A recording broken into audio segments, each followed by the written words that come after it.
Hey guys, everything new under the sun. Thought I'd do a fun little retro unboxing of an iPad keyboard. Now I just purchased this keyboard. I'm not even sure when it first came out, 2010, something like that. And I got this off eBay. I think it was $20 plus shipping, and it ended up costing about $40. But I have a specific purpose for it, and you're going to see that in the upcoming videos. And part of that purpose is going to involve these two devices that I have sitting beside, of course, an iPad Air and an iPhone. We're going to take a look at both of them, but this came in a nice original box, and so I thought I would show it to you.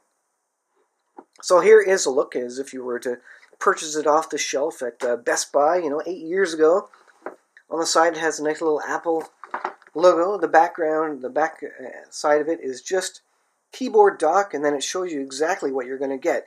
And I'm going to do a video of saying why this is the best keyboard that you can get for an iPad today, and I believe it to be the truth. And that's the other side, another Apple icon there, and this is the front of it. And what you see there is an iPad 1, which this dock was originally made for. There is some speculation as to whether it would be compatible with iPad 2, and it certainly was. And right up until today, this is an iPad Air 2, and it is still compatible with this, and I will show you how exactly, and that involves, of course, a different adapter. Let's go ahead and open this up, though. Again, kind of a retro unbox I thought would be interesting to see. So when you open it up, you're presented with a couple of things. You've got the Apple 1-year warranty and the Apple keyboard dock.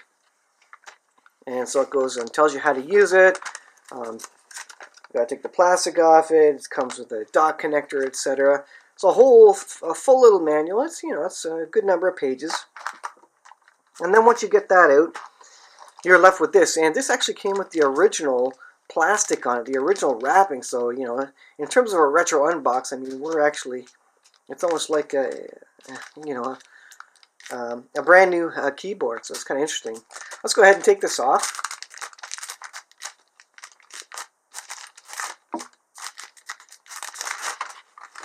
So get that plastic off there, set that back down.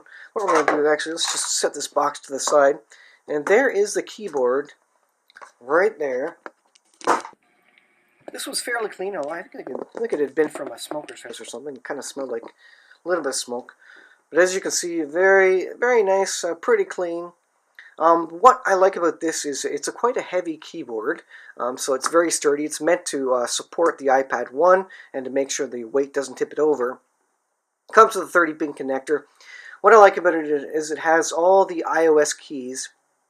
So this key here is your home button. You've got a search, brightness buttons. You have the onboard keyboard button. You have all the buttons you can do copy and paste with these. You can use all the shortcuts, all the commands that you would on a regular keyboard on a regular MacBook, but you can do this all on your iPad, which is really cool. The other thing this thing has is a 30-pin dock connector, so you can charge whatever device is in it, but this keyboard is also itself powered by the iPad itself, which is nice. No onboard batteries to recharge like Bluetooth keyboards, and I'll get into that in my why this is the best keyboard for iPad video. It also has an audio out port. There's a line out port, so you can go to other speakers if you want. And of course the 30-pin for syncing the iPad while it's in the dock, etc., plus charging, etc. So first things first, let's go ahead and I've got an iPhone 4S here, an older one with a 30-pin connector. So let's just slot this in here, and you'll see real quick that it works real nice. And so here's a look with the keyboard with the iPhone 4S connected, and you can certainly type in Notepad, etc. Because I had just reset this, I can't really show you doing anything on it, but it obviously works, and it will actually charge an iPhone when it's plugged in with the 30-pin connector. So let's go ahead and show you what I plan to do with it. And what I plan to do with it is to use it with an iPad. So let's go ahead and we'll get that plugged in. And what I want to show you for the iPad is the little connector adapter that we need to use to get this working. And this particular adapter, let me just set it right there. This particular adapter was pretty expensive, and this is the actual official Apple adapter. I don't know if I have the box. I do have the box, and I could have done a bit of an unboxing with this as well. But this is the official, apparently, Apple Lightning to 30-pin adapter. You need the official Apple one because the data and the keyboard don't work. The cheaper adapters only will do, I think, power, like charging and maybe audio, but they won't support all the peripherals. So this is the adapter. I paid, like, I think it was $50 off Amazon. It was pretty expensive, but you have to get the official adapter in order for these devices to work. I did try a cheaper one. This is a cheaper 30-pin to 8-pin adapter. This was about $6 off eBay, and it did not work. It does not work. I thought it would work great for this because it's more slim. It sits lower down than the official one, but of course it doesn't have all the data pass through for accessories. So here we go. Here we got the lightning connector. So let's go ahead and put this on here, and I'll show you exactly how it works. So this slides on here, of course. Now, one thing to note is my iPad Air has a case, and this keyboard never worked for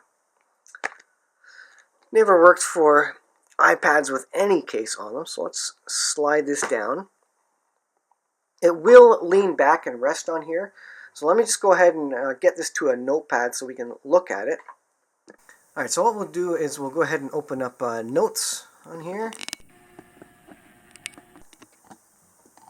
And then you'll be able to see this typing, which I think is really the coolest part of it. So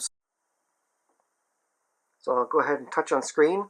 And now I'm using the keyboard. So this is a test of the Apple keyboard dock. And now if I use the command functions, I can do Command C to copy paste and put it in there as much as I want. And again, these are things that you can't do on the screen very quickly, very easily. I guess you couldn't see that that paste there. These are things you can't do on the screen very easily otherwise without the actual key. So again, the nice thing is about it are we got a home button, so if I press the home button, it'll go to the home. It'll actually lock and unlock the screen. So by hitting this button on the top right, you still need to enter your password, obviously, but if you hit spacebar, then you can enter your password. There we go. So after you log in, then you're good. Now there are options for, like I said, the onboard keyboard. You can use all the command buttons. I'll show you the brightness control. So let's see, if I do dim, I can dim it right down, or I can brighten it right up. So most of the buttons work. If I press the search button, the search window comes up, and then I can obviously type into the search window and look for something to come up. So that's pretty handy. So it's a fully functional keyboard, really, and I really like it. And so kind of the next video you see is why I think this is really the best keyboard, better than Bluetooth keyboards, better than other keyboards that they currently sell for the iPad. So that is it, folks. I will leave it there, guys. Thanks for watching a little bit of a retro unbox and test of the Apple keyboard dock. And thanks for watching, and we'll see you guys in the next video.